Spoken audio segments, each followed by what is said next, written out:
Imam Al-Qusairi dalam kitab beliau Risalatul Qusairiyah mengatakan, siapa-siapa yang menyadari bahwa rezeki itu berasal dari Allah, maka akan ringanlah kesedihan hatinya karena beratnya beban yang harus ditanggungnya.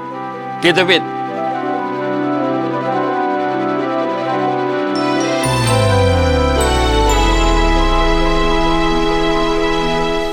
Assalamualaikum warahmatullahi wabarakatuh, sahabat Smart Skill School. Semoga kita semua selalu dalam lindungan Allah Subhanahu wa Ta'ala. Amin. Sahabat, jangan lupa untuk share dan subscribe ya. Kini kita sambut langsung Ustadz kita, Ustadz Adi Warman Azwar Karim. Ustadz, Assalamualaikum, apa kabar? Waalaikumsalam warahmatullahi wabarakatuh. Sehat, berkah, bahagia selalu ya Allah. Amin. Amin, Alhamdulillah Ustadz. Ustadz, di dalam hidup ini kan kita memerlukan panduan, dan sebagai umat muslim tentunya kita memerlukan Al-Quran dan hadis Rasulullah. Namun bagaimana kalau kita nggak pernah baca Al-Quran dan nggak pernah tahu hadis Rasulullah, bahkan tidak mengenal Rasulullah, Ustadz? Betul sekali. Yang paling berat adalah, ini yang paling berat nih, bener gak? Kalau hidup lagi normal-normal aja, mah kita senang pengajian-pengajian, bener gak? Kalau hidup lagi normal-normal.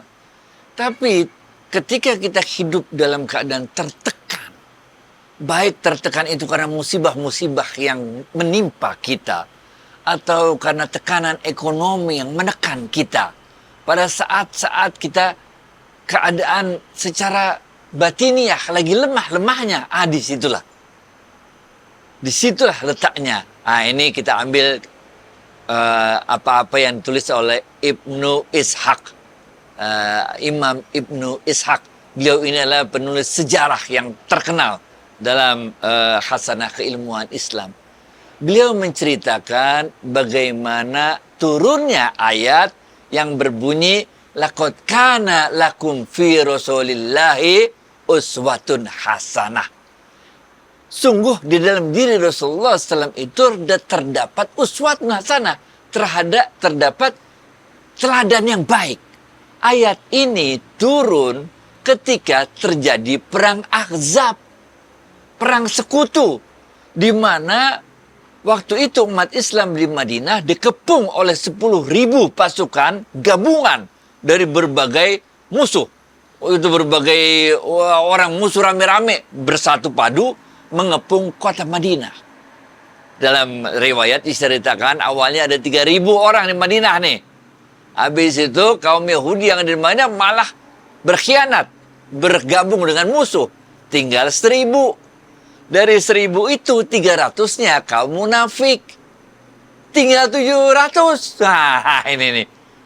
Lawan 10.000 tadi kan. Wah. Yang 700 ini jadi goncang. Karena yang tadinya itu ada 3.000 jadi 1.000, jadi 1.000 jadi 700. Yang 700 ini jadi goncang. Dikepung oleh 10.000 musuh itu.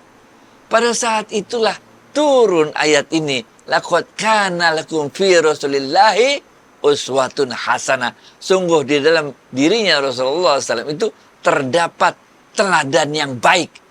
Dan di dalam ayat itu Allah kemudian mengatakan, yaitu mereka yang mencari Allah dan akhirat, dan mereka banyak menyebut-nyebut nama Allah ini.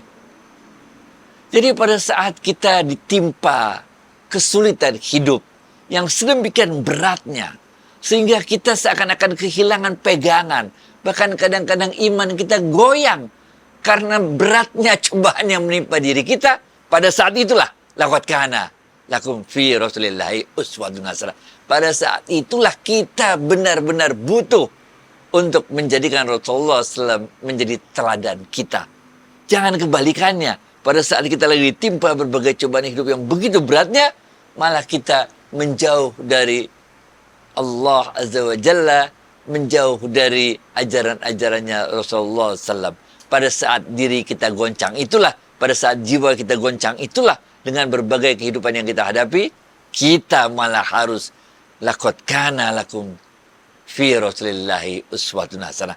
Malah kita harus menjadikan Rasulullah SAW itu teladan kita, dan kita mencari menuju Allah dan mencari akhirat, dan selalu banyak menyebut-nyebut nama Allah ini. Sehingga dalam kehidupan kita itu, kita lihat bagaimana dalam perang Ahzab itu, 700 kaum muslimin yang dikepung oleh kaum Ahzab itu, oleh pasukan Ahzab itu, pasukan gabungan itu.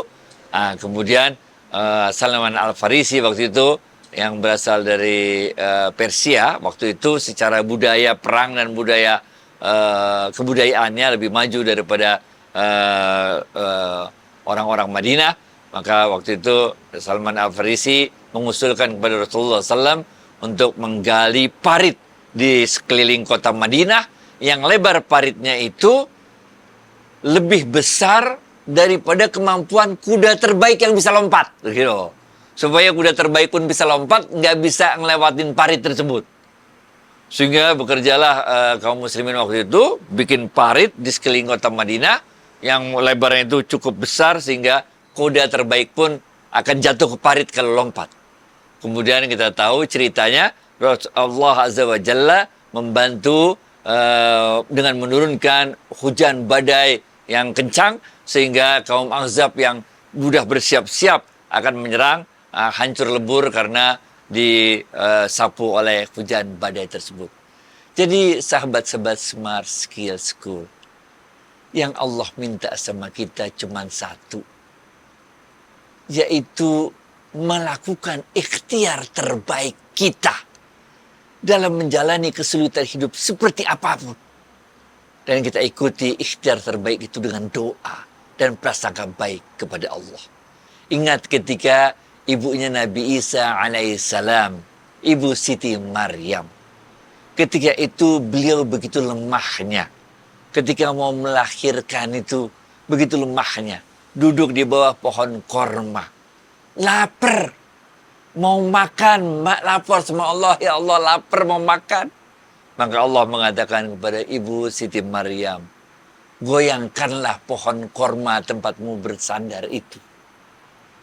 Maka Ibu Siti Maryam bilang, ini nggak kuat. Orang lagi lemas begini, lagi nggak berdaya. Suruh goyangin pohon korma, lagi suruh supaya korma jatuh, nggak kuat. Allah bilang, udah gerakin aja tuh pohon korma. Lebihnya Allah yang atur. Maka digerakkanlah, digoyanglah pohon korma tersebut. Maka dengan kebesaran Allah, berjatuhanlah korma kemudian. Jadi, yang diminta sama Allah, udah lakuin aja. Allah udah yang ngatur. Yang penting ente goyangin aja tuh korma dah. Ntar dengan kuasa Allah, korma yang itu walaupun nggak masuk akal, digoyangin dari bawah dengan badan yang lemah itu, nggak masuk akal, kormanya bakal rontok, goyangin aja. Lebihnya nanti Allah yang membuat sesuatu itu bisa terjadi. Begitu juga dalam kehidupan kita. Yang penting kita jangan pernah putus asa terhadap rahmatnya Allah. Kalau kita nggak bisa berlari, ya kita berjalan. Kalau kita nggak bisa berjalan, ya kita merangkak untuk menuju kepada Allah. Ini yang paling penting. Yang penting kita itu terus berharap kepada pertolongannya Allah, walaupun betapa beratnya kehidupan kita ini. Apalagi di akhir zaman ini, kadang-kadang kita ditawarkan dengan berbagai kemudahan untuk lepas dari kesulitan kehidupan yang kita hadapi. Padahal berbagai kemudahan tersebut sebenarnya cuma sekedar jerat setan untuk kita masuk ke dalam jerat yang lebih berat lagi. Mungkin awalnya kelihatan ini akan menyelesaikan masalah, tapi sebetulnya itu akan membawa kesulitan yang lebih besar lagi. Ketika kita nggak punya uang, kita pinjol. Habis pinjol, kita judol. Seakan-akan bisa menyelesaikan masalah hidup. Padahal ini malah menimbulkan masalah hidup yang lebih besar lagi. Gitu, Wit. Nah, ini pertanyaan dari sahabat Ustadz, mudah-mudahan masih berkesinambungan dengan jawaban Ustadz tadi, yaitu mengenai tentunya enak sekali berbicara kalau Anda tidak pernah merasakan kemiskinan. Waduh Ustadz, saya rasa saya mengenal Ustadz Adi Warman dari zaman kuliahnya naik bus Jakarta Bogor dan seterusnya. Tentunya beliau telah merasakan kemiskinan. Pertanyaan saya, Ustadz, ini masih ada yang belum membedakan kemiskinan dan kekayaan tuh kebahagiaannya ada di mana gitu, Ustadz? Iya, betul. kaya dan miskin adalah cuma sekedar keadaan. Orang kaya pun pusing kepalanya, banyak masalahnya. Orang miskin pun sebaliknya, ada yang bahagia dan gembira, benar nggak? Sama juga orang kaya kadang ada senangnya, ada sedihnya. Orang miskin kadang ada senangnya, ada sedihnya. Jadi kalau soal kaya dan miskin nggak menjamin akan membawa kesenangan bagi orang yang mendapat kekayaannya.